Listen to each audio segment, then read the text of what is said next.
اعوذ باللہ من الشیطان الرجیم بسم اللہ الرحمن الرحیم ان اللہ ربی وربکم فاعبدوہ ھذا صراط مستقیم فلما حس عیسی منہم الکفر قال من انصاری الی اللہ قال الحواریون نحن انصار اللہ آمنا باللہ واشہد بأننا مسلمون ربنا آمنا بما انزلت واتبعنا الرسول فاکتبنا مع الشاہدین ومکروا ومکر اللہ واللہ خیر الماکرین اذ قال اللہ یا عیسیٰ انی متوفیک ورافعک الی ومطہرک من الذین کفروا وجاعل الذین کفروا اتبعوک فوق الذین کفروا الی یوم القیامہ ثم الی مرجعکم فاحکم بینکم بما کنتم فیہ تختلفون فاما الذین کفروا فاعذبهم عذابا شدیدا فی الدنیا والآخرہ وما لهم من ناصرین واما الذین آمنوا وعملوا الصالحات فیوفیہم اجورہم واللہ لا یحب الظالمین۔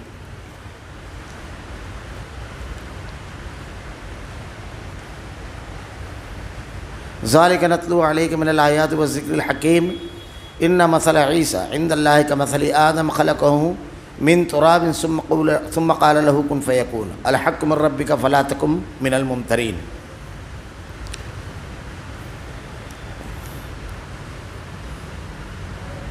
یقین مانو میرا اور تمہارا رب اللہ ہی ہے، تم سب اسی کی عبادت کرو اور یہی سیدھی راہ ہے۔ مگر جب حضرت عیسیٰ علیہ السلام نے ان کا کفر محسوس کر لیا تو کہنے لگے اللہ تعالیٰ کی راہ میں میری مدد کرنے والا کون کون ہے؟ حواریوں نے جواب دیا ہم اللہ تعالیٰ کی راہ کے مددگار ہیں، ہم اللہ تعالیٰ پر ایمان لائے اور آپ گواہ رہیے آپ تابع دار رہیں کہ ہم تابع دار ہیں۔ اے ہمارے پالنے والے معبود، ہم تیری اتاری ہوئی وحی پر ایمان لائے، ہم نے تیرے رسول کی اتباع کی، پس تو ہمیں گواہوں میں لکھ لی۔ اور کافروں نے مکر کیا اور اللہ تعالیٰ نے بھی خفیہ تدبیر کی، اور اللہ تعالیٰ سب خفیہ تدبیر کرنے والوں سے بہتر ہے۔ جب اللہ نے فرمایا اے عیسیٰ میں تجھے پورا لینے والا ہوں اور تجھے اپنی جانب اٹھانے والا ہوں اور تجھے کافروں سے پاک کرنے والا ہوں اور تیرے تابع داروں کو کافروں کے اوپر غالب کرنے والا ہوں قیامت کے دن تک، پھر تم سب کا لوٹنا میری ہی طرف ہے، میں ہی تمہارے آپس کے تمام تر اختلافات کا فیصلہ کروں گا۔ پھر کافروں کو تو میں دنیا اور آخرت میں سخت تر عذاب دوں گا اور ان کا کوئی مددگار نہ ہوگا، لیکن ایمان والوں اور نیک اعمال والوں کو اللہ تعالیٰ ان کا ثواب پورا دے گا، اور اللہ تعالیٰ ظالموں سے محبت نہیں کرتا۔ یہ جسے ہم تیرے سامنے پڑھ رہے ہیں آیتیں ہیں اور حکمت والی نصیحت ہے۔ اللہ تعالیٰ کے نزدیک عیسیٰ علیہ السلام کی مثال بہو آدم علیہ السلام کی مثال ہے، جسے مٹی سے بنا کر کہہ دیا کہ ہو جا، پس وہ ہو گیا۔ تیرے رب کی طرف سے حق یہی ہے، خبردار شک کرنے والوں میں سے نہ ہونا۔ ان اللہ ربی وربکم فاعبدوہ ھذا صراط مستقیم، یقین مانو میرا اور تمہارا رب اللہ ہی ہے، تم سب اسی کی عبادت کرو، یہی سیدھی راہ ہے۔ حضرت عیسیٰ علیہ السلام اپنی قوم کو مخاطب ہو کر کے جو ایک بہت بڑا بنیادی پیغام دے رہے ہیں، اور اس کے ساتھ ساتھ ایک چیز اور بھی ہے، جتنے بھی انبیاء کرام اللہ تعالیٰ نے اس دنیا میں مبعوث فرمائے سب کی دعوت ایک تھی، سب کا پیغام ایک تھا، ہر نبی نے اسی دعوت اور اسی پیغام کی طرف لوگوں کو بلایا، ہر نبی نے۔ اللہ تعالیٰ نے قرآن کے اندر اس کو واضح طور پر بیان فرمایا۔ یہاں پر حضرت عیسیٰ علیہ السلام کے سلسلے میں دو باتیں بڑی اہم واضح ہوتی ہے۔ ایک تو یہ کہ حضرت عیسیٰ علیہ السلام کی پیدائش عام لوگوں سے الگ تھی، آپ کو اللہ تعالیٰ نے بغیر باپ کے پیدا فرمایا۔ دوسری چیز، حضرت عیسیٰ علیہ السلام کو اللہ نے جو معجزات عطا کی ہے کہ آپ نے پالنے میں کلام کیا، اور آپ اس طرح انجیل پڑھا کرتے تھے کہ وہ جو حواری اور ربی معاف کیجئے گا جو ربی تھے، یہودیوں کے بڑے علماء کو ربی کہا جاتا ہے، جیسے عیسائی کے علماء کو پادری کہا جاتا ہے، تو ان لوگوں کے اندر جب کوئی گفتگو ہوتی تو آپ کو ایسے حفظ ہوتی کہ آپ دلیل کے طور پر جب پیش کرتے تو حیرت زدہ رہ جاتے، اور آپ انتہائی وجیح تھے۔ اللہ رب العالمین نے آپ کو وجیح بنایا تھا، بڑی پررعب اور پر اثر شخصیت۔ حضرت عیسیٰ علیہ السلام کا یہ معاملہ، پھر آپ کا زندہ آسمان پر اٹھایا جانا، پھر زندگی میں جو معجزات تھے، پرندوں کا مٹی کا بنا کر آپ کو کہنا کہ کم باذن اللہ اللہ کے حکم سے اڑ جاتا تھا. آپ مردے کو زندہ کر دیتے تھے, کوڑی کو. اچھا, جو کچھ آدمی گھر میں کھا کر آیا ہے, جو کچھ چھوڑ کر آیا ہے, سب کچھ بتا دیا کرتے تھے. یہ معجزات تھے جو اللہ تعالیٰ نے حضرت عیسیٰ علیہ السلام کو عطا کیے. اس کی بنیاد پر جب ان کی شخصیت سے ایسے معجزات رونما ہوئے تو عیسائیوں نے اپنا عقیدہ خراب کر لیا, اور عقیدہ خراب کیا اس طرح کہ آپ کو اللہ کا بیٹا بنا لیا. عموماً ایسا ہوتا ہے کسی شخصیت سے جب کوئی بڑی چیز صادر ہوتی ہے تو اس بنیاد پر عقیدے میں اگر کمزوری ہے تو آدمی شخصیت میں ڈوب جاتا ہے, اور اگر عقیدہ درست ہے تو اس شخصیت نے جس پیغام کو دیا اور جس پیغام پر عمل کیا اور اللہ نے اس پیغام کی بنیاد پر اس کو جو مقام دیا تو اللہ کی عظمت اور اللہ کے پیغام کی عظمت دل میں اترتی ہے. یہ فرق ہوتا ہے دونوں چیزوں میں. تو اللہ رب العالمین نے شرک کا رد کیا. یہ لوگ کہتے ہیں حضرت عیسیٰ علیہ السلام کے بارے میں اللہ کا بیٹا اختیار, اور پھر مانگنا بھی حضرت عیسیٰ علیہ السلام سے ان لوگوں کا, جیسے دیگر لوگوں نے اللہ کے برگزیدہ نیک بندوں اولیاء کرام کے سلسلے میں کیا. حضرت عیسیٰ علیہ السلام کی زبان اقدس سے یہ بات پیش کر کے اللہ تعالیٰ رد بھی کر رہا ہے اور پیغام تمام انبیاء کا جو ہے وہ پیش کر رہا ہے. ان اللہ ربی وربکم فاعبدوہ, یقین مانو میرا اور تمہارا رب اللہ ہی ہے. رب ساری چیزوں کو پیدا کرنے والا. رب کی ربوبیت جو ہے اس کی تعریف یہ ہے چیزوں کو بدرجہ کمال تک پہنچانے والا. ہمارا رب اللہ ہی ہے. اس نے پیدا کیا, صرف وہ پیدا نہیں کیا بلکہ ضرورت کی تمام چیزیں اس کے ساتھ مہیا فرمائی جو اس دنیا میں زندگی گزارنے کے لیے ضروری تھی. ہر چیز کو, مچھلی اگر پیدا ہوئی تو پانی کی تلاش میں کبھی نہیں نکلی, پانی پہلے سے موجود تھا.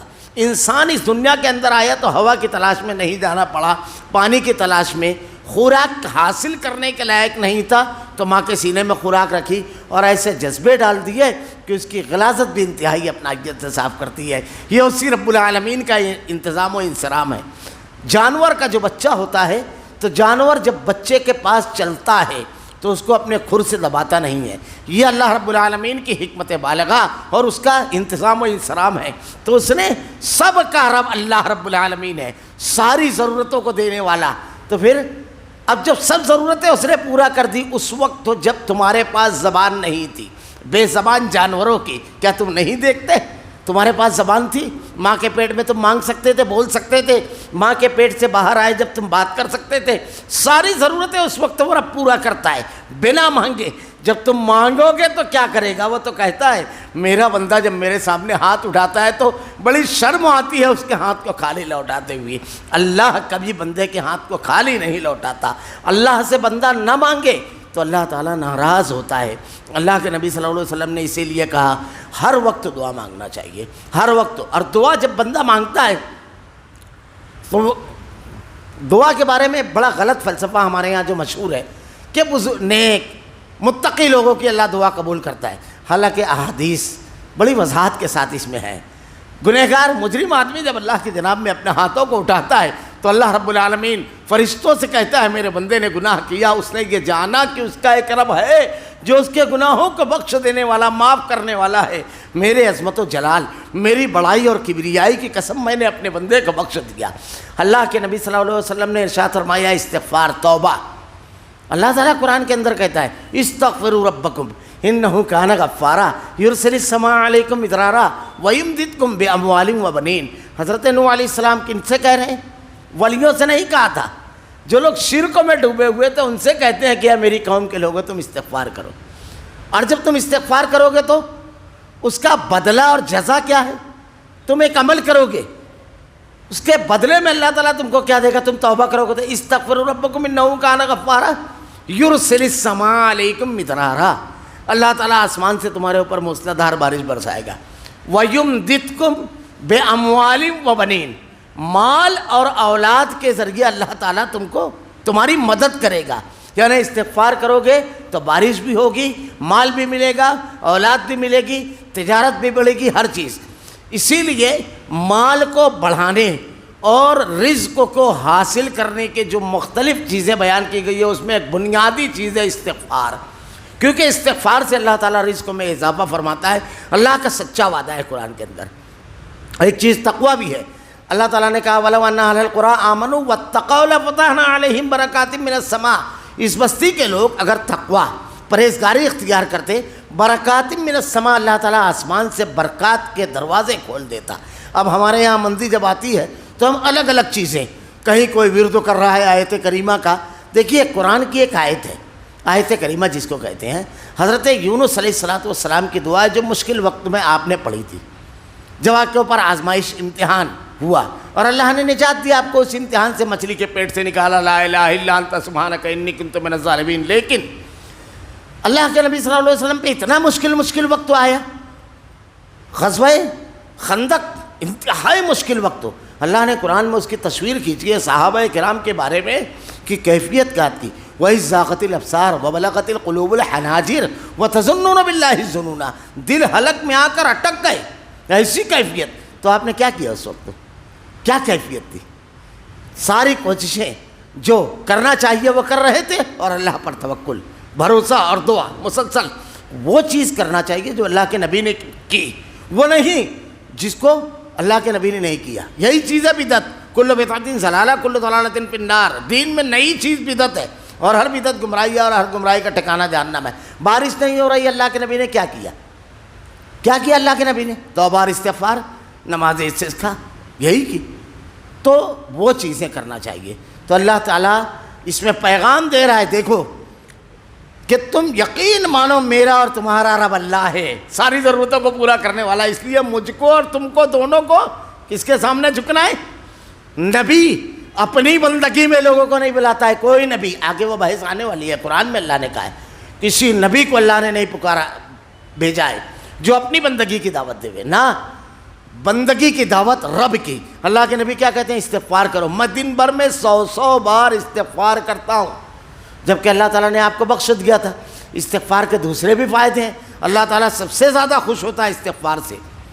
صحیح مسلم کی روایت کے الفاظ ہیں کہ اللہ تعالیٰ گناہ کر کے آدمی جب اللہ سے معافی مانگتا ہے تو اللہ بڑا خوش ہوتا ہے، بڑا۔ توبہ کے معاملے میں ایک بات اور یاد رہے کہ حلق میں دل آ جانے، جان آنے سے پہلے، یعنی سکرات میں آنے سے پہلے توبہ کرنا ہے، اور توبہ کرنا ہے تو یہ یقین اور وعدہ اللہ سے کہ اب آئندہ یہ گناہ نہیں کروں گا، یہ ہے توبہ۔ بڑی قیمتی چیز ہے توبہ، سارے مسائل کا حل ہے۔ حسن بصری کے پاس ایک مرتبہ 4 لوگ آئے، ایک نے کہا اولاد نہیں ہے، ایک نے کہا کہ کھیت جو ہے باغ اس میں پھل نہیں آ رہے ہیں، ایک نے کہا کہ قحط سالی یا بارش نہیں ہو رہی ہے، ایک نے کہا سارا کاروبار ٹھپ ہو گیا ہے، مندی بہت زیادہ ہے۔ چاروں کو آپ نے استغفار کے لیے کہا۔ ان کے شاگرد وہیں پر بیٹھے ہوئے تھے، کہتے ہیں مریض الگ الگ، دوا سب کو ایک دے دی۔ آپ نے یہی آیت جو میں نے پڑھی سورہ نوح کی، وہی آیت کہ اللہ تعالیٰ کہتا ہے کہ تم استغفار کرو، آسمان سے بارش برسائے گا، مال اور اولاد کے ذریعے مدد فرمائے گا، تو سب چیز تو استغفار سے ملنے والی ہے، توبہ سے ملنے والی ہے۔ تو اللہ کی طرف رجوع کرنا، تمہارا رب اللہ ہی ہے، تم سب اسی کی عبادت کرو۔ اب عبادت میں کیا کیا آتا ہے؟ جتنی چیزیں اللہ تعالیٰ نے بتائی یہ سب عبادت میں آتا ہے، اور عبادت میں کسی کو شریک کرنا یہی ہے شرک۔ جیسے اللہ تعالیٰ نے کہا نماز پڑھو، اقیم الصلاۃ، اب نماز میں ہم قیام کرتے ہیں، رکوع کرتے ہیں، سجدہ کرتے ہیں، یہ جتنے اعمال و افعال ہیں یہ کسی اور کے لیے جائز نہیں ہے۔ اللہ کے نبی نے کہا اگر کسی اور کے لیے سجدہ جائز ہوتا تو میں شوہر کو سجدہ کرنے کے لیے بیوی کو حکم دیتا کہ شوہر کو سجدہ کرے۔ اللہ کے نبی کو کبھی صحابہ نے سجدہ نہیں کیا۔ اللہ کے رسول صلی اللہ علیہ وسلم سے آ کر کے کہا، نئے نئے اسلام لائے تھے کچھ لوگ، کہ جو نصارہ کے بادشاہ ہیں ان لوگوں کے دربار میں جب جاؤ تو لوگ سجدہ کرتے ہیں۔ اللہ کے نبی نے منع فرمایا، تعظیماً اٹھنے سے منع فرمایا اللہ کے رسول صلی اللہ علیہ وسلم نے۔ تو اس میں جتنے اعمال ہیں کس سے کے لیے جائیں گے؟ اللہ کے لیے۔ اب اس کے بعد ہم کیا کرتے ہیں؟ حج۔ اللہ تعالیٰ نے کہا لِيَطَّوَّفَ بِالْبَيْتِ الْعَتِيقِ، اللہ کے گھر کا طواف کرتے ہیں۔ اب اللہ کے علاوہ کسی اور کے گھر کا طواف، یہی ہے شرک۔ ہم سجدہ روزہ کس کے لیے رکھتے ہیں؟ اللہ کے لیے۔ اب کسی اور کے لیے بھوکا رہنا نہ۔ ہم قربانی کس کے لیے کرتے ہیں؟ اللہ کے لیے۔ حضرت ابراہیم علیہ السلام کی زبان سے کیا کہا؟ قل، کہہ دیجئے، ان صلاتی و نسکی و محیایا و مماتی للہ رب العالمین، میری نماز، قل ان صلاتی و نسکی و محیایا و مماتی، میری قربانی، میرا جینا، میرا مرنا سب اکیلے اللہ کے لیے۔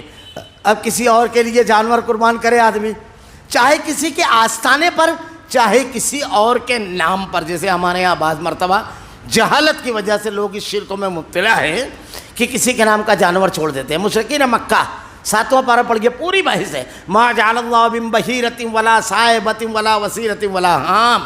یہ مشرکین مکہ کا طریقہ تھا کہ بحیرہ، صائبہ، وسیلہ، حام یہ جانوروں کے نام تھے، یہ غیر اللہ کے نام پر چھوڑتے تھے. سعید بن زید ایک صحابی ہیں، حضرت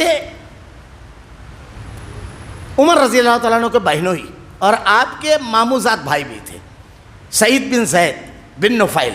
اور یہ عشرہ مبشرہ جو 10 صحابہ ہیں جن کو جنتی ہونے کی بشارت ہے، اس میں سے ایک ہے. مستجاب الدعوات تھے یہ. ان کے والد کا واقعہ ہے کہ ایک مرتبہ کعبۃ اللہ کی پیٹھ لگا کر کے بیٹھے ہوئے تھے. کچھ لوگوں نے ایک بکری لے کر آئی اور لا کر کے اس کو ذبح کیا ایک بت کے سامنے. ان کے جو لات، عزا، حبل یہ سب بت تھے. یہ نیک لوگ تھے. گنڈے موالیوں کی دنیا میں کبھی بھی پوجا عبادت نہیں ہوئی ہے، اچھے ہی لوگوں کی ہوئی ہے. تو یہ نیک لوگ تھے. تو آ کر کے بت ذبح کیا. تو یہ کہنے لگے لوگوں عقل سے غور کرو، تمہارا معاملہ بڑا عجیب و غریب ہے. بکری کس نے پیدا کی؟ اللہ نے. زمین کس کی؟ اللہ کی. بارش کس نے برسائی؟ اللہ نے. گھاس کس نے پیدا کی؟ اللہ نے. اس کو کھا کر کے بکری جوان ہوئی. اور ذبح کس کے نام پر کر رہے؟ کس کے نام پر؟ غیر اللہ کے. اس کا تو کچھ ہے ہی نہیں.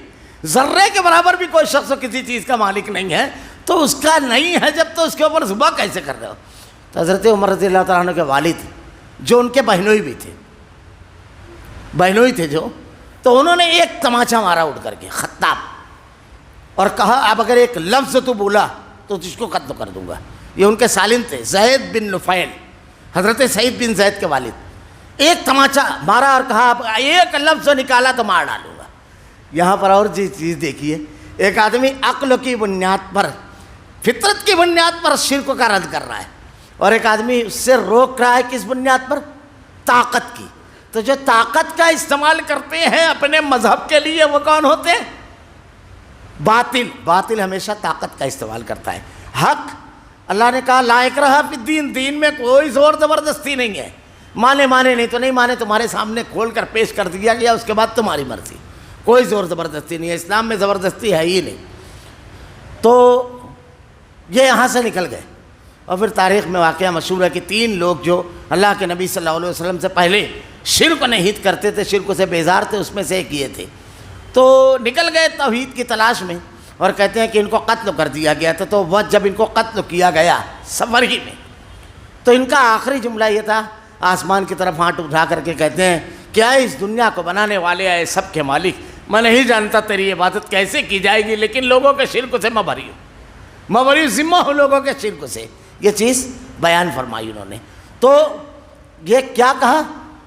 سب لوگوں کو تم سب اسی کی عبادت کرو، اور صرف اللہ کی عبادت کرنا، اس کے علاوہ کسی اور کی عبادت نہ کرنا، کسی اور کے لیے وہ کام جو عبادت کے طور پر کیا جاتا ہے اللہ کے لیے کرنا. اب عبادت کیا ہے؟ یہ سب چیزیں تو بھی، اب ایک عبادت اور پکارنے کی عبادت ہے. تعبدون من دون اللہ تدعون من دون اللہ، اللہ کو چھوڑ کر جو دوسروں کی عبادت کرتے ہو، جو دوسروں کو پکارتے ہو، پکارنا عبادت ہے. اللہ کے نبی نے کہا الدعاء هو العبادہ، دعا عبادت ہے. ایک روایت جس میں کچھ کلام ہے، الدعاء مخ العبادہ، دعا عبادت کا مغز ہے. تو یہ بھی کس کو پکارنا؟ اکیلے اللہ کو پکارنا. یہ بڑا اہم مسئلہ ہے، اکیلے اللہ کو پکارنا. اللہ کے علاوہ کسی اور کو اللہ کے ساتھ شریک پکارنا یہ شرک ہوا. اور اللہ کے علاوہ کسی اور کو پکارنا یہ تو رب بنا لینا کفر ہے، بہت بدترین شکل ہے. ہمارے یہاں دیکھیے لوگ اولیاء کرام کو اللہ کے ساتھ پکارتے اولیاء کرام کو صرف وہ پکارنے لگتے ہیں مدد کے لیے. اللہ کے نبی صلی اللہ علیہ وسلم، اب ذرا اور آگے جائیے، میں ایک مسئلہ ضروری ہے، لا علمی کی بنیاد پر بہت بڑی تعداد مسلمانوں کی اس میں مبتلا ہے کہ جب دعا مانگتے ہیں تو اللہ کے نبی صلی اللہ علیہ وسلم کے وسیلے سے مانگتے ہیں، صدقے اور طفیل میں. بے شمار جوابات ہیں اس کے. جو حدیث بیان کی جاتی ہے کہ حضرت آدم علیہ السلام نے آپ کے وسیلے سے دعا مانگی، اس حدیث کو لکھ کر امام حاکم کہتے ہیں یہ من گھڑت بنائی ہوئی جھوٹی ہے. قرآن کے اندر اللہ تعالیٰ نے الفاظ بیان کیے، ربنا ظلمنا انفسنا وان لم تغفر لنا وترحمنا لنکونن من الخاسرین.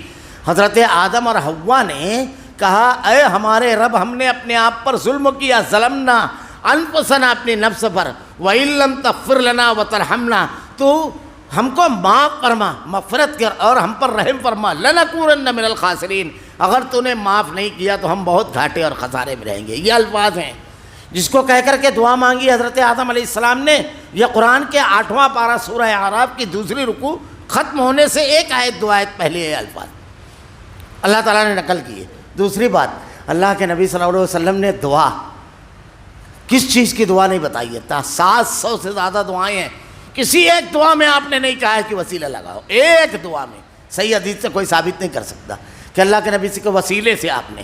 تو اتنی اہم عبادت آپ نے نہیں بتائی ہے, اس لیے اکیلے اللہ کو پکارنا چاہیے.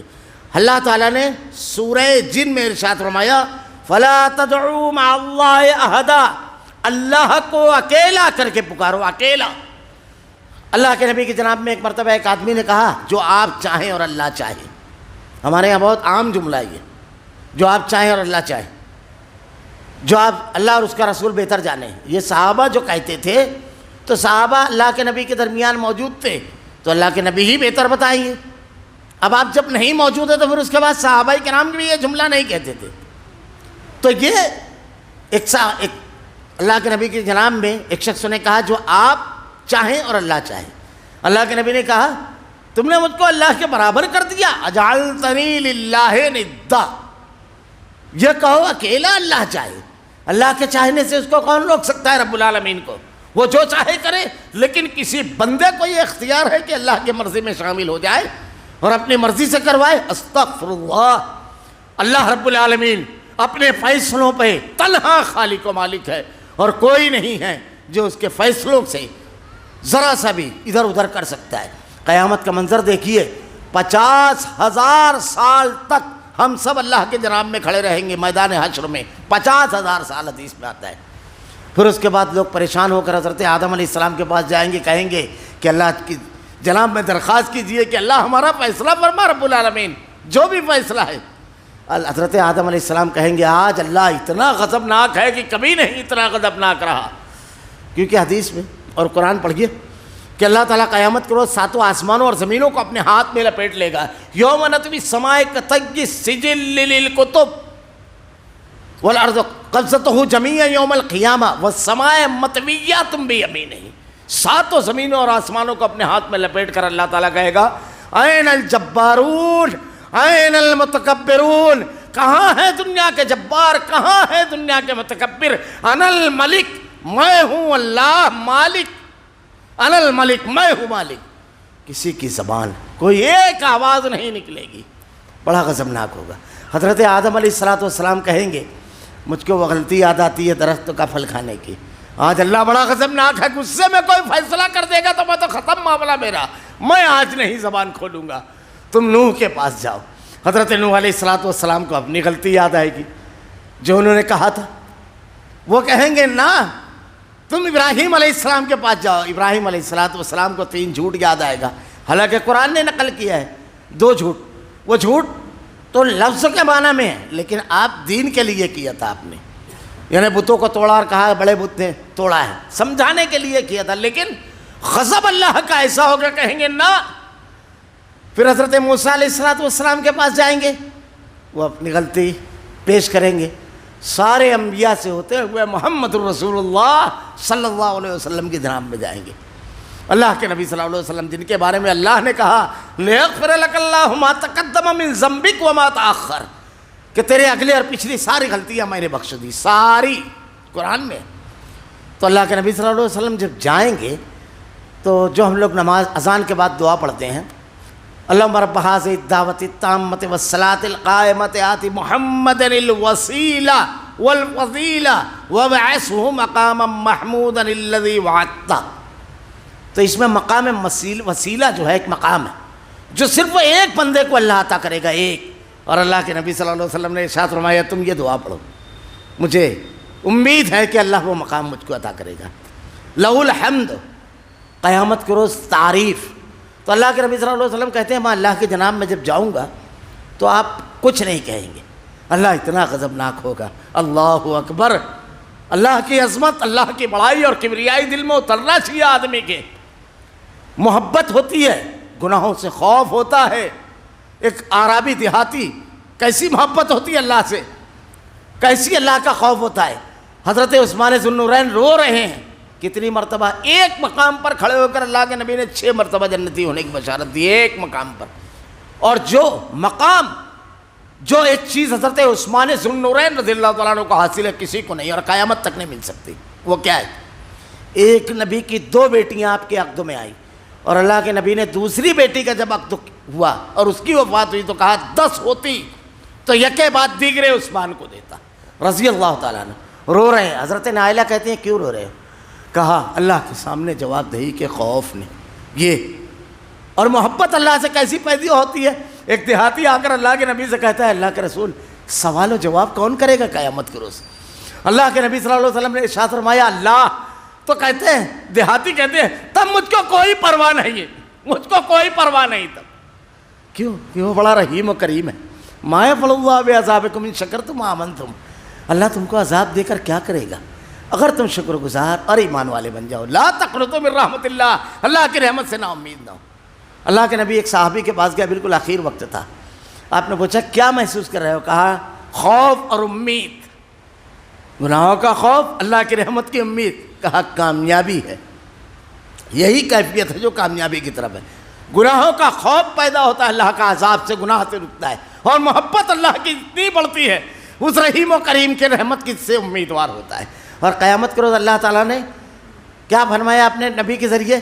قیامت کے روز اللہ تعالیٰ کسی کو نہیں بخشے گا عمل کی بنیاد پر، رحم کی بنیاد پر جائے گا جنت میں۔ تو اللہ سے رحم کی امید رکھنا چاہیے رب العالمین سے۔ تو کیا فرمایا کہ اللہ سے صرف مانگے، تو یہ شرک ہے، اللہ کے ساتھ کسی کو وسیلہ لانا ہے۔ عبادت صرف اللہ کی، کیا کہا تم سب اسی کی عبادت کرو، یہی سیدھا راستہ ہے، سیدھا راستہ یہی ہے، اس کے علاوہ کسی اور کی عبادت نہ کی جائے۔ یہ تمام انبیاء کا پیغام ہے۔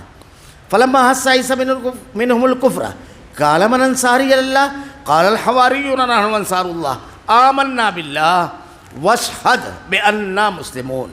مگر جب حضرت عیسیٰ علیہ السلام نے ان کا کفر محسوس کر لیا تو کہنے لگے اللہ تعالیٰ کی راہ میں میری مدد کرنے والا کون ہے؟ حواریوں نے جواب دیا کہ ہم اللہ تعالیٰ کی راہ کے مددگار ہیں، ہم اللہ تعالیٰ پر ایمان لائے اور آپ گواہ رہیے کہ ہم تابعدار ہیں۔ حضرت عیسیٰ علیہ السلام جو ہیں تو یہودیوں کی شماتت اور ان کی جو دل تھے کتنے تنگ تھے اور کتنا گمراہی پر وہ جم گئے تھے کہ 2 انبیاء کرام کو اللہ نے ساتھ بھیجا، حضرت یحییٰ اور حضرت عیسیٰ علیہ السلام۔ حضرت یحییٰ کو قتل کر دیا، اور حضرت عیسیٰ علیہ السلام کے بارے میں ایک کافر بادشاہ کی حکومت تھی وہاں پر، تو اس کا کان بھرا کہ یہ بغیر باپ کے پیدا ہوا اور فساد فتنہ پھیلا رہا ہے۔ ایسا اس کا کان بھرا کہ اس کو اس پر تیار کیا کہ آپ حضرت عیسیٰ علیہ السلام کو قتل کر دے گے۔ تو بادشاہ کے سپاہی حضرت عیسیٰ علیہ السلام کو تلاش کرنے کے لیے نکلے۔ حضرت عیسیٰ علیہ السلام نے یہ تمام چیزیں محسوس کر لی تھی کہ بڑی منظم سازش اور پلاننگ ہو رہی ہے۔ انبیاء کرام کی نظریں بڑی گہری ہوتی تھی، بہت گہری نظر، اسی لیے اگر نبی کی تابعداری آدمی کرے تو اس کی نظریں بڑی گہری ہو جاتی ہے، کیونکہ گہرے حالات پر بڑی باریک نظر رکھنے والی ذات اقدس کی اتباع کرتے ہیں۔ ہمارے یہاں آج جو مسائل ہیں بہت بڑے، وہ یہ ہم اتنی بڑی تعداد میں ہیں، لیکن اور ہمارے خلاف کسی ملک میں ایک حکومت رہتی ہے، اللہ کے نبی کے خلاف مدینہ کے اندر یہ معاملہ تھا کہ منافقین تھے، یہود تھے، کفار تھے، یعنی جو ایمان نہیں لائے تھے، یہ 3، اور مشرکین مکہ 4 طاقتیں آپ کے خلاف تھی، اور آپ کی تعداد بہت کم، لیکن کتنی کامیاب منصوبہ بندی پلاننگ حالات پہ آپ کی نظر رہتی تھی، اور کیسے اقدامات کہ آپ ان 4 دشمنوں کے درمیان بھی بالکل کامیابی کے ساتھ قیادت کرتے تھے، اور ہر محاذ پہ دیکھیے آپ نے فتح پائی۔ اللہ کے نبی کی سیرت اس تناظر میں پڑھنا چاہیے۔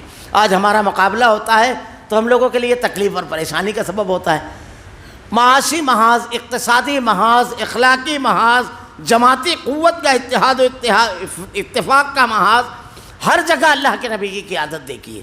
تو حضرت عیسیٰ علیہ السلام نے بھی یہ چیز محسوس کی تو آپ نے اپنے حواریوں کو، یعنی جس کو ہم انصاری کہتے ہیں، صحابی، ان لوگوں کو بلایا اور بلا کر کے ان سے کہا، انبیاء کرام نے جب نامساعد حالات، مشکل حالات آئے تو اپنے ساتھیوں سے مدد دی۔ اللہ کے نبی صلی اللہ علیہ وسلم نے جب ابتدا میں اسلام پیش کیا تو جو لوگ حج کے لیے آئے، جو قافلے آتے تھے، ان کے پاس دعوت دی۔ انصار کو جب آپ نے دعوت دی، مدد مانگی آپ نے کہ حق پھیلانے میں، دین کو لوگوں تک پیش کرنے میں، پہنچانے میں میرے معاون اور مددگار بنو۔ انصار نے جب مدد کی، دوسری بیعت عقبہ ثانی جس کو کہتے ہیں، پہلی بیعت عقبہ میں، اولا میں 6 لوگ تھے، دوسری میں 72 لوگ تھے۔ تو جب بیعت ہو گئی اور انہوں نے اللہ کے نبی سے کہا کہ آپ آئیے مکہ سے مدینہ، ہم آپ کی حفاظت کریں گے۔ حضرت عباس رضی اللہ تعالیٰ عنہ جو آپ کے چچا تھے، کہا سنو، رک جاؤ، تمہیں اندازہ ہے تم کس چیز کو بلا رہے ہو اپنی طرف؟ کیسے مشکل ترین حالات سے تم کو گزرنا پڑے گا، مقابلہ کرنا پڑے گا۔ اللہ ان لوگوں پر اپنی بے شمار رحمتیں نازل فرمائے۔ حضرت سعد نے جو تقریر کی اس وقت اور دیگر صحابہ نے کیا کہا تھا، ہاں جانتے ہیں، پورا جزیرۃ العرب ایک ساتھ تلوار لے کر ہمارے سامنے کھڑا ہو جائے گا، ہماری گردنیں کاٹ دی جائے، ہو سکتا ہے ہمارے بچے غلام بنا لیے جائیں، ہماری بیویاں لونڈی بنا لی جائیں، ہمارے جانور دوسروں کی چراگاہوں میں چریں، سب کچھ داؤ پر لگ جائے گا۔ یہ سب سوچ کر اللہ کے نبی ہم تم کو دعوت دے رہے ہیں، اور ہم مشکلات میں پیچھے ہٹنے والے نہیں، جنگ کے بیٹے ہیں ہم۔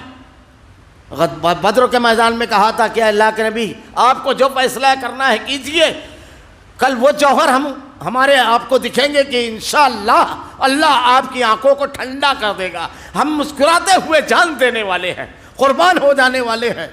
اللہ کے نبی ہمارا جو مال آپ لے لیتے ہیں وہ ہم کو زیادہ محبوب ہے جو آپ چھوڑ دیتے ہیں اس مال سے، آپ نے لے کر قبول کر لیا، وہ قیمتی ہے، اللہ کے راہ میں دیا ہوا وہ قیمتی ہے۔ یہ جذبہ تھا۔ تو یہ انبیاء کا طریقہ ہے۔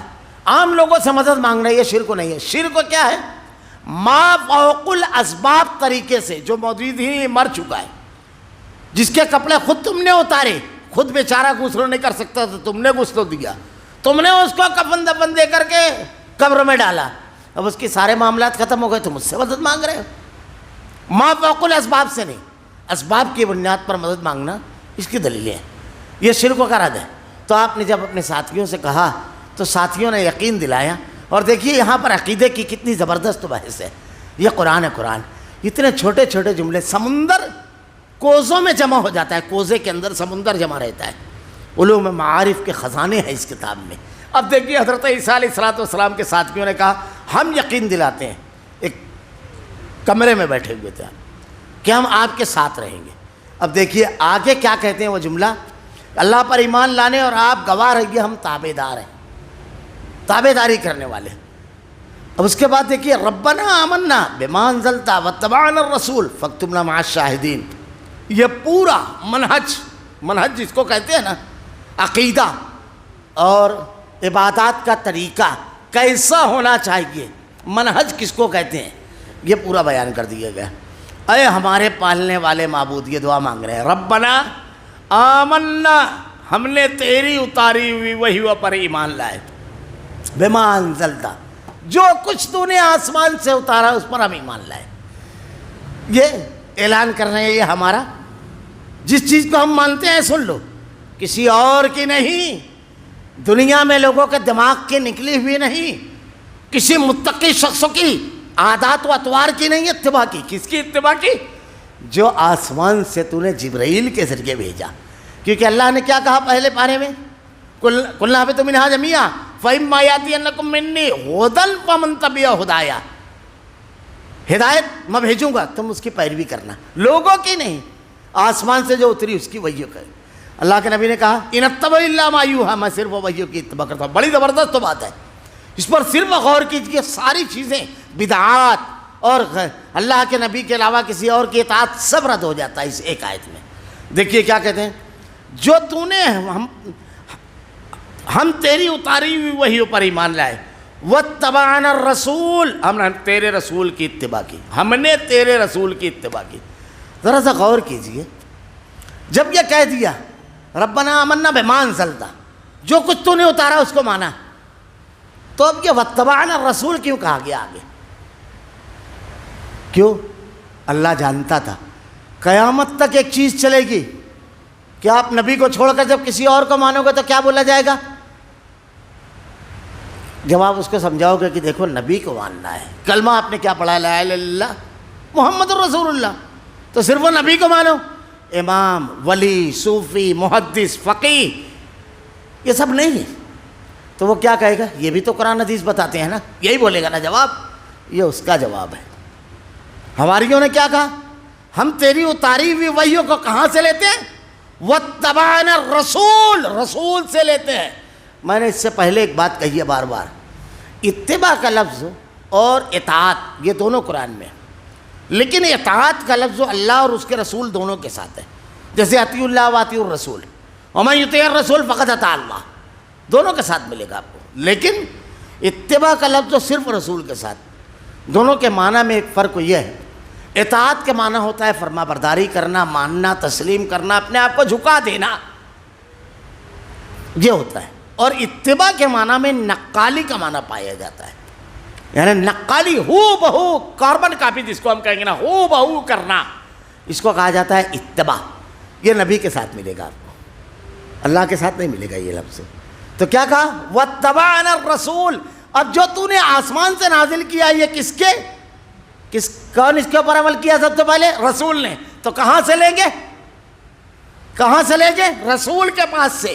یہ نہیں کہا واتبعنا الامام، واتبعنا المفتی، واتبعنا المولوی، یہ نہیں کہا. کیا کہا؟ واتبعنا الرسول. ساری شخصیتیں یہاں پر کٹ ہو گئی ایک جملے میں.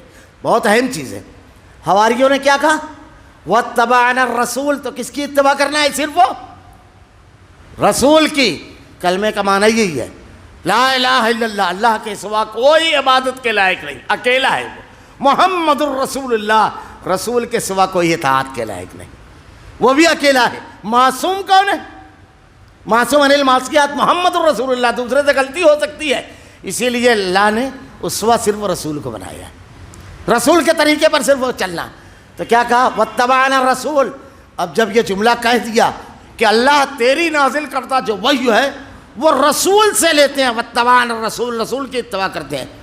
اب ہمارا کیا معاملہ ہے؟ ہمارا کھانا کیا ہے؟ ہماری کلاس کیا ہے؟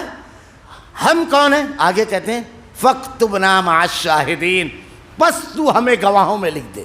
تو گواہ ہمیں وہ لکھا جائے گا. فاکتبنا مع الشاہدین وہ ہوگا جو واتبعنا الرسول کے ذریعے سے وحیوں کو لے گا، وہ ہوگا. یہ پورا ضابطہ بتا دیا. یہ بڑی اہم چیز ہے، اتباع کی، اطاعت کی، نبی کو ماننے کی، یہ بڑی اہم چیز ہے. وَمَكَرُوا وَمَكَرَ اللَّهُ وَاللَّهُ خَيْرُ الْمَاكِرِينَ. اور کافروں نے مکر کیا اور اللہ نے تدبیر کی، اور اللہ بہترین تدبیر کرنے والا ہے. دیکھیے یہ مکر کا لفظ جو ہے دونوں معنی میں آتا ہے، یعنی سازش اور تدبیر دونوں معنی میں. سازش جو ہوتی ہے کسی کو نقصان پہنچانے، تکلیف پہنچانے، کسی کے خلاف کوئی خراب قدم اٹھانے کے لیے کی جاتی ہے، اور تدبیر اس سے بچنے کے لیے کی جاتی ہے. یعنی کسی نقصان اور تکلیف سے بچنے کی جو منصوبہ بندی اور پلاننگ کی جائے گی اس کو کہا جاتا ہے تدبیر. اللہ تعالیٰ نے تدبیر کی اور اللہ تعالیٰ بہترین تدبیر کرنے والا ہے. اب اس کو بہت ساری چیزیں آپ فٹ کر لیجئے. دیکھیے آدمی زمین پہ ایک پلاننگ کرتا ہے اور اللہ رب العالمین کی آسمان پہ ایک منصوبہ بندی ہوتی ہے. آدمی اس کو سمجھ نہیں پاتا ہے. سامنے کا جب آدمی مکر دیکھتا ہے تو اس کو لگتا ہے معاملہ ختم ہو گیا، لیکن جب اللہ پر توکل رہتا ہے، اللہ کی بندگی رہتی ہے، تو آدمی کا معاملہ تھوڑا سا الگ رہتا ہے. اس کو آپ اور آسان سمجھئے. فرعون، حضرت موسیٰ علیہ السلام اور آپ کی قوم کو جب اللہ تعالیٰ نے حکم دیا کہ نکل جاؤ لے کر کے، راتوں رات سب کو لے کر نکلے. اب یہاں پر دیکھیے، میں کہتا ہوں اکثر حضرت موسیٰ علیہ السلام کا قصہ پڑھیے. ہماری اور ان کا معاملہ بہت ایک جیسا ہے. وہ لوگ 20% تھے اور قبطی فرعون کے جو لوگ تھے وہ 80%. وہ حاکم تھے 80% اور یہ 20% محکوم. وہ ظالم تھے، یہ مظلوم. ساری مراحت چھینے ہوئے، سب چیزیں آپ کو ایک جیسی، اور بگڑے ہوئے تھے. یہ 20% کیسے تھے؟ بگڑے ہوئے. ہمارے یہاں مسلمانوں کا حال کیا ہے؟ تو یہ پوری حالات دیکھیے آپ، بڑی تفصیل سے، اسی لیے اللہ تعالیٰ جانتا تھا کہ اس امت پر کیا آنے والا ہے، اسی لیے بڑی تفصیل سے پیش کیا۔ تو اب جب حضرت موسیٰ علیہ السلام کی قوم کو لے کر آپ چلے تو بہت برسوں تک کہ اگر غلامی رہتی ہے اور ظلم کا برداشت کرنا رہتا ہے، مقابلہ آرائی نہیں رہتی ہے، تو بزدلی آ جاتی ہے، سائیکالوجی ہے۔ انسانی نفسیات پر قرآن سے دلچسپ کوئی کتاب نہیں ہے، سائیکالوجی پر، اس لیے کہ اس کا سبجیکٹ تو انسان ہے، اسی لیے پوری قوم کی سائیکالوجی پیش کی گئی ہے۔ تو دیکھیے یہاں پر جب بزدلی آئی تو کیا کہا انہوں نے، جب اللہ تعالیٰ نے ان کو حکم دیا حضرت موسیٰ علیہ السلام کے ذریعے کہ جاؤ اس قوم سے جا کر لڑو، اللہ فتح کی نبی سناتا ہے، تو کیا کہا تھا موسیٰ اور اس کے رب جا کر لڑے،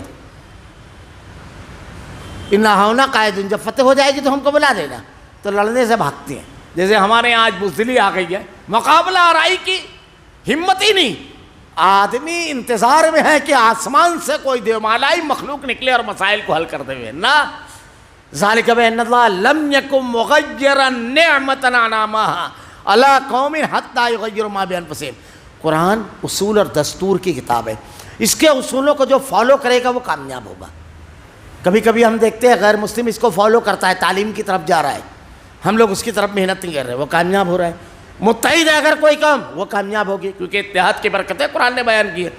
ضابطوں کی کتاب ہے، ان ضابطوں کو فالو کرنا۔ علامہ رشید رضا یورپ گئے، یورپ سے جب وہ لوٹ کر آئے تو ان سے پوچھا گیا یورپ میں آپ نے کیا دیکھا؟ ایک بڑا تاریخی جملہ آپ نے کہا تھا، وہ کہتے ہیں میں نے اسلام کو غیر مسلموں میں دیکھا۔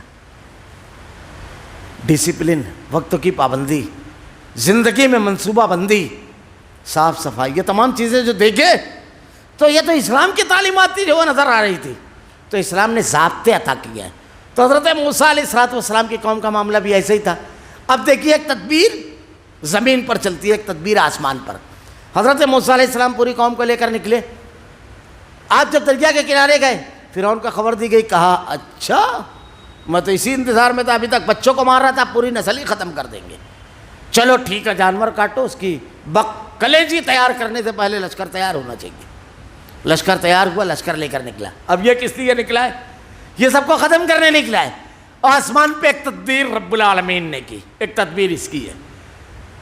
اب یہ سمجھ رہا تھا شکار ہے، لیکن یہ تو جال تھا، شکار نہیں تھے، جال تھا۔ ایسے اگر فرعون کو نکالنے کے لیے کہا جاتا بنی اسرائیل کو نکال پاتے کہ ان کو لا کر دریا میں ڈباؤ، سب کو ایک ایک کو پکڑ کر لاؤ۔ یہ قوم تو ایسی تھی جو کہہ رہی ہے کہ نبی اور اس کا رب جا کے لڑے، تو یہ نہیں کرتی۔ تو اب یہ نکل گئے، اب ان کے پیچھے یہ نکلے، یہ مارنے نکلے تھے، لیکن اللہ کا فیصلہ ان کو مارنے کا تھا۔ وَمَكَرُوا وَمَكَرَ اللَّهُ وَاللَّهُ خَيْرُ الْمَاكِرِينَ۔ سامنے والا اگر کوئی تدبیر کرے گا آپ کو ڈرنا نہیں ہے، آپ کو اللہ کی رضا اور خوشنودی والا عمل کرنا ہے۔ یہ پوری قوت لگا دیتا ہے۔ اکثر آپ دیکھیں گے تاریخ میں جب اہل حق کے مقابل لشکر پوری توانائی کے ساتھ میدان میں آیا تو خاتمے کے لیے آیا ہے، وہ اس کے خاتمے کا اعلان رہتا ہے۔ ہم لوگ سمجھتے ہیں کہ ساری طاقتیں جمع ہو گئی، نہ، خاتمے وَزُلْزِلُوا زِلْزَالًا شَدِيدًا، بھموڑ دیتا ہے اللہ تعالیٰ آزمائش میں، لیکن ڈٹے رہو۔ اگر فیصلہ بہرحال اللہ تعالیٰ نے کہا اہل ایمان کے حق میں ہوگا، یہ فیصلہ ہے اللہ تعالیٰ کا، لیکن مقابلے میں ڈٹے رہنا، پورے پیریڈ میں دین پر عمل کرنا، مشکلات اور مصائب کے طوفان سے گزر جانا، بالکل آرام سے، سمجھ لیجیے کامیابی ہے۔ کیا ہوا؟ سب لوگ غرقاب ہو گئے۔ یہاں پر بھی یہ ہوا کہ ان لوگوں نے ایک تدبیر کی، اور اللہ تعالیٰ بہترین تدبیر کرنے والا ہے۔ اللہ رب العالمین نے حضرت عیسیٰ علیہ السلام کو زندہ آسمان پر اٹھا لیا، زندہ۔ یہ لوگ قتل کرنے کی تدبیر کر رہے تھے، آپ نے زندہ اٹھا لیا، اللہ تعالیٰ نے آپ کو زندہ اٹھا لیا۔ اللہ تعالیٰ قرآن میں کہتا ہے، عیسائی کہتے ہیں کہ آپ کو مصلوب کیا گیا، صلیب پر چڑھایا گیا، یہودی بھی کہتے ہیں۔ اللہ تعالیٰ کہتا ہے وَمَا قَتَلُوهُ وَمَا صَلَبُوهُ وَلَٰكِن شُبِّهَ لَهُمْ، نہ ان کو قتل کیا گیا نہ ان کو سولے پر چڑھایا گیا، یہ نہیں کیا گیا، بلکہ اللہ نے حفاظت کی۔ وہ روایتیں جو موجود ہے کہ حضرت عیسیٰ علیہ السلام کا ایک شاگرد تھا، اسی نے مخبری کی تھی، یعنی آپ کے ساتھیوں میں سے تھا، تو آپ نے کہا مرغ کے احسان دینے سے پہلے 3 مرتبہ تو میرا انکار کرے گا۔ تو جب اس کے اوپر اللہ تعالیٰ نے اس کی حضرت عیسیٰ علیہ السلام کی شکل ڈال دی تھی، تو اس کو پکڑا گیا حضرت عیسیٰ کے شک میں علیہ السلام، اور پھر اس کو سولی پر دیا گیا۔ تو وہ جو عیسائیوں کے کتاب میں لکھا ہے کہ جب حضرت عیسیٰ علیہ السلام کو سولی دی گئی تو آپ نے کہا ہائے ہائے، اپنے باپ کو پکارا اور بڑی بیچارگی کے ساتھ مجھ کو بچائیے. یہ جملہ نبی نہیں کہہ سکتے، وہ تو شکل ڈال دی تھی اللہ تعالیٰ نے، ان کی کتابوں میں ہے یہ چیز پیش کی گئی. تو اللہ تعالیٰ نے ایک تدبیر یہ کی کہ حضرت عیسیٰ علیہ السلام کو اللہ نے بچا لیا اور اس کی جگہ ایک دوسرے شخص کو دی گئی. اگلی آیت جو میں اس کا ترجمہ کر دیتا ہوں. قادیانی جو ہے مرزا غلام احمد قادیانی کے ماننے والے، یہ اپنی دعوت کا آغاز یہیں سے کرتے ہیں، اسی بنیادی آیت سے. اور یاد رکھیے آپ، اور یہیں سے دھوکہ دیتے ہیں. منکرین حدیث یہ ایک طبقہ ہے، اور آج کل کے دور میں ایک اور طبقہ جدیدیت پسند ہے، یعنی مرزائیت کے دوسرے لوگوں سے جو متاثر ہیں. وہ طبقات عام طور سے ایسی ہی آیتیں جو مبہم ہیں اس سے استدلال کرتے ہیں، جس کو عوام میں پیش کرنا اور جس کی کوت کریت کے لیے ہم کو مکلف نہیں کیا گیا ہے، وہی چیز پیش کر اس پر بحث کرتے ہیں، جس سے بحث کر کے ہمارے یعنی ایمان اور ہمارے اعمال اس میں کوئی اضافہ نہیں. اللہ نے بتا دیا قرآن میں محکم اور متشابہ دونوں آیتیں ہیں. تو محکمات جو ہے حلال حرام نیکی گناہ بالکل واضح، اس پر عمل کرو. متشابہ جو ہے اس کو چھوڑ دو، جتنا بتایا گیا بس مان لیا جائے، اس کے پیچھے نہیں پڑتے ہیں. لیکن یہ لوگ اسی کے پیچھے پڑتے ہیں. یہ بنیاد ہے ان لوگوں کی، اور اس پہ بحث کرتے ہوئے وہ اعمال سے ایک دم دور ہو جاتے ہیں، نیکیوں سے دور، اور اہل حق سے مقابلہ آرائی کرتے ہیں. یہ بنیاد ہے، اور اس کی تفصیلی جواب انشاءاللہ میں آئندہ ہفتہ بیان کروں گا. اگر آپ کو مطالعہ کرنا ہے تو شیخ الاسلام امام المناظرین مولانا ثناء اللہ مرسلی رحمہ اللہ کی تفاسیر جو ہے اس میں ایک تفسیر ثنائی، اس میں اس آیت پر زبردست بحث کر کے سر سید احمد خان مرزا غلام احمد قادیانی جو چھوٹا نبی تھا کذاب، اس کے تمام دلائل کا جائزہ لے کر کے اس کا رد کیا گیا. میں انشاءاللہ آئندہ ہفتہ اس کو تفصیل کے ساتھ بیان کروں گا. آج صرف وہ ترجمہ پڑھ دیتا ہوں. یہیں پر وہ لوگ گمراہ کرتے ہیں، یہیں سے وہ لوگ گمراہی ڈالتے ہیں. اور وہ کیا ہے؟ جب اللہ تعالیٰ نے عیسیٰ علیہ السلام کو فرمایا اے عیسیٰ میں تجھے پورا لینے والا ہوں، یہاں پر جو لفظ ہے انی متوفیکا، میں تجھے وفات دینے والا ہوں. ترجمہ انہوں نے کیا پورا لینے والا ہوں. یہ بھی ترجمہ پورا صحیح ہے، کیونکہ وفات ہوتی ہے تو پورا شخص چلا جاتا ہے.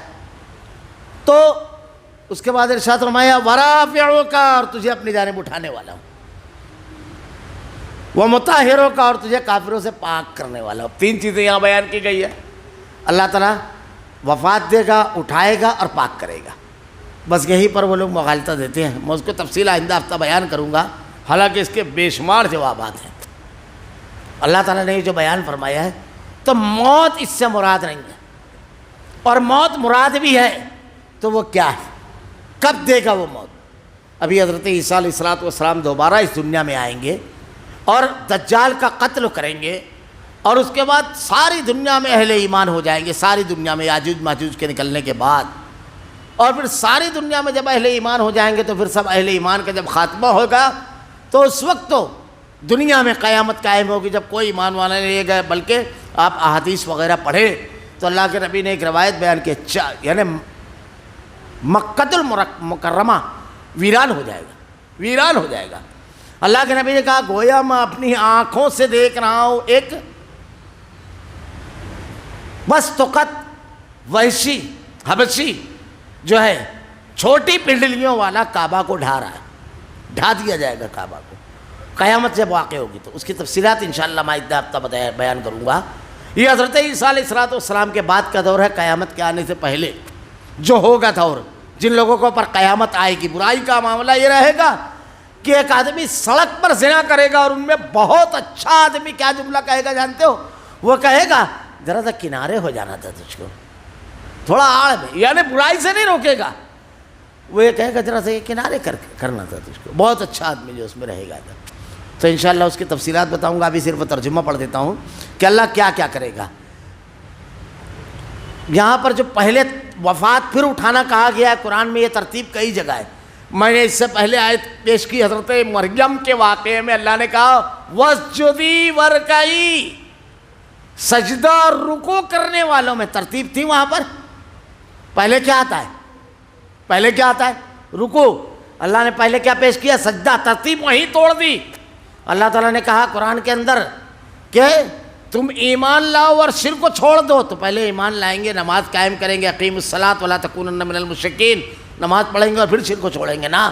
یہ ترتیب کہیں کہیں ہے ایسی قرآن میں کہ جو پہلے کی بات ہے وہ بعد میں کہی گئی ہے، اور یہ کیوں ہے؟ قرآن کی بلاغت ہے یہ میں بتاؤں گا آئندہ ہفتہ کہ اللہ نے پہلے مرنے کا اور اٹھانے کا بعد میں تذکرہ کیوں کیا ہے۔ یہاں پہ وہی ضروری تھا، اس بیک گراؤنڈ میں یہی چیز بلاغت کے مطابق تھی۔ ایک ہوتا ہے کسی چیز کا صحیح ہونا اور ایک ہوتا ہے کسی چیز کا بلیغ ہونا، دونوں الگ الگ چیزیں ہیں۔ بعض کلام بہت اچھے ہوتے ہیں لیکن بلاغت سے گرے ہوئے ہوتے ہیں، بلیغ نہیں ہوتے ہیں۔ جیسے مثلا ایک مثال دوں، شیخ الاسلام امام المناظرین مولانا صلی اللہ علیہ وسلم رحمۃ اللہ علیہ نے مثال دی ہے۔ دیکھیے ایک شعر تھا، آزادی سے پہلے بہت مشہور ہوا تھا، بہت، آپ لوگوں کو بھی یاد ہوگا وہ شعر، بہت زیادہ مشہور تھا۔ شعر اس طرح تھا کہ سر کٹانے کی تمنا اب ہمارے دل میں ہے، تو شعر ایسے تھا، سر فروشی کی تمنا اب ہمارے دل میں ہے، یہ مشہور تھا۔ کیا؟ سر فروشی کی تمنا اب ہمارے دل میں ہے، دیکھنا ہے زور کتنا بازوئے قاتل میں ہے۔ اب یہ دیکھیے یہ بہت اچھا ہے کلام، مگر بلاغت سے گرا ہوا ہے۔ کیسے بلاغت سے گرا ہے؟ پہلے مصرے میں کیا کہا گیا؟ سر فروشی کی تمنا، بیچنا اور خریدنا، کہتے ہیں نا پھل فروش، پھول فروش یعنی بیچنے والا، تو پہلے مصرے میں کیا کہا گیا؟ بیچنا۔ سر فروشی کی تمنا اب ہمارے دل میں۔ اب دوسرے مصرے میں کیا کہا گیا؟ دیکھنا ہے زور کتنا بازوئے قاتل میں ہے۔ اب یہ مارنے کاٹنے کی بات ہو رہی ہے، ارے تراجو کی بات ہونا تھا دوسرے شعر میں، تو بلیغ نہیں تھا یہ۔ تو شیخ الاسلام امام المناظرین نے کہا ایسے پڑھو اس کو، سر کٹانے کی تمنا اب ہمارے دل میں ہے، دیکھنا ہے زور کتنا بازوئے۔ اب یہ ہو گیا بلیغ، پہلے مصرے میں بھی کاٹنے کی بات ہے، دوسرے مصرے میں۔ تو بلاغت اس میں جو ترتیب ہے نا وہ بلیغ ہے۔ میں آئندہ ہفتہ اس کی تفصیل بتاؤں گا انشاءاللہ العزیز، کیونکہ قرآن بلیغ ترین کتاب ہے۔ پہلے کیوں اللہ نے مارنے کی بات کہی جو بعد میں ہونے والا ہے، اور اٹھانے کی بات بعد میں کیوں کہی جو پہلے ہونے والی ہے؟ یعنی اٹھا لیا اللہ تعالیٰ نے حضرت عیسیٰ علیہ السلام، اس کی تفصیل بتاؤں گا تیرے تابع داروں۔ اور پھر اس کے بعد کیا کرے گا اللہ تعالیٰ؟ یہ سب کرنے کے بعد حضرت عیسیٰ علیہ السلام کے ساتھ یہ کرے گا، اور اس کے بعد کہے گا، کہتا ہے تیرے تابع داروں کو کافروں کے اوپر غالب کرنے والا ہوں قیامت کے دن تک۔ عیسائی اور یہودیوں میں قیامت تک کیا رہے گا یہ اللہ نے 1400 سال پہلے بتایا، اور پہلے بھی یہی تھا اور آج بھی ہے اور فیوچر مستقبل میں بھی یہی رہے گا۔ یہ قرآن کے صحیح ہونے، اسلام کے صحیح ہونے کی دلیلوں میں سے بے شمار ایک دلیل یہ بھی ہے، اس کی بھی تفصیل بتاؤں گا۔ پھر تم سب کا لوٹنا میری طرف ہے، سب میرے یہاں آ کر کھڑے ہو جاؤ گے روز محشر، میں تمہارے آپس کے تمام اختلافات کا فیصلہ کروں گا، تمام اختلافات جو ہے اس کو دور کر دوں گا۔ صحیح چیز تو وہیں پر ہوگی۔ اللہ رب العالمین سے دعا ہے کہ رب العالمین اللہ تو ہمیں شہادت دینے والوں میں لکھ لے۔ رب العالمین تیری نازل کردہ وحیوں کو تیرے نبی سے لینے کی توفیق دے رب العالمین، مشکل ترین حالات میں ثابت قدمی دے رب العالمین۔ اللہ تیری راضی کرنے والے عمل کرنے کی توفیق دے، خالص توحید دل میں اتار دے اللہ، تیری محبت دل میں اتار دے، تیری عظمت، تیری بڑائی، تیری کبریائی، تیرا رحم اے اللہ دل میں اتر جائے۔ اے اللہ تیرا غضب، تیرا خوف اتنا ہو کہ اللہ گناہ سے رک جائے رب العالمین۔ اللہ جب ہاتھوں کو اٹھائیں تیری جناب میں، جب عبادت کرے تیرے سوا کسی اور کی عبادت نہ کرے رب العالمین۔ اللہ ہمیں شرک سے، بدعات سے، خرافات سے محفوظ رکھ رب العالمین۔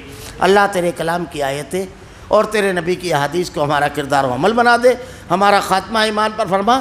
ربنا لا تزغ قلوبنا بعد إذ هديتنا وهب لنا من لدنك رحمة إنك أنت الوهاب۔ سبحانك اللهم وبحمدك أشهد أن لا إله إلا أنت أستغفرك وأتوب إليك۔